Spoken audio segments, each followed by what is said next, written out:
Hello hi welcome back to gold channel. இன்றைக்கி August 18 மாலை நிலவரப்படி தங்கம் மற்றும் வெள்ளியோட விலை நிலவரம் எப்படி இருக்குது அப்படிங்கிறத வந்து பார்த்துடலாம். இன்றைக்கி காலையில் தங்கம் மற்றும் வெள்ளி வந்து விலை மாற்றம் ஏதுமின்றி சனிக்கிழமை நிர்ணயம் செய்யப்பட்ட அதே விலைக்கு வந்து விற்பனை செய்யப்பட்டது. அதாவது 22 கேரட் ஆபரண தங்கம் 1 கிராம் 9275 ரூபாய்க்கும், வெள்ளி 1 கிராம் 127 ரூபாய்க்கும் விற்பனை செய்யப்பட்டு வருகிறது. இப்படிப்பட்ட சூழ்நிலையில் இப்போதைய நிலவரம் எப்படி இருக்குது அப்படின்னு பார்த்தீங்கன்னா, சர்வதேச அளவில் தங்கத்தோட விலை வந்து அதிகரிக்க தான் ஆரம்பிச்சிருக்குது. ஆனால் US டாலருக்கு நிகரான இந்திய ரூபாயோட மதிப்பு வந்து நமக்கு ஸ்ட்ரென்தன் ஆகுது. ஸோ காலையிலேயே வந்து இதே ஸ்டேட்டஸில் தான் இருந்துச்சு.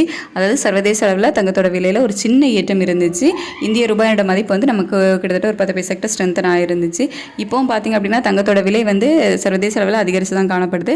ஆனால் US டாலருக்கு நிகரான இந்திய ரூபாயோட மதிப்பு வந்து நமக்கு இப்போ ஒரு 25 பைசாக்கு மேலேயே வந்து ஸ்ட்ரென்தன் ஆகிருக்குது. ஸோ இருந்தாலும் சர்வதேச அளவில் தங்கத்தோட விலை அதிகரிச்சிருக்கிறதுனால இப்போதைய நிலவரப்படி நாளைக்கு தங்கத்தோட விலை வந்து கொஞ்சம் அதிகரிப்பதற்கான வாய்ப்புகள் தான் இருக்குது. ஒரு 50 ரூபாய் வரைக்கும் விலை அதிகரிப்பதற்கான வாய்ப்புகள் இருக்குது. ஸோ இதே ஸ்டேட்டஸ் கண்டினியூ ஆச்சுது, நாளைக்கும் இதே நிலவரம் இருந்துச்சு அப்படின்னா விலை அதிகரிப்பு தான் இருக்கும். ஆனால் நமக்கு நாளைக்கு காலையில் ரேட்டு ஃபிக்ஸ் ஆகிறதுக்கு இன்னும் ஏகப்பட்ட டைம் இருக்குது. ஸோ இடையில வந்துட்டு என்ன மாற்றம் வேணாலும் நடக்கலாம். இப்போதைய நிலவரப்படி ஒரு 50 ரூபா வரைக்கும் தங்கத்தோட விலையில் அதிகரிப்பதற்கான வாய்ப்புகள் தான் இருக்குது.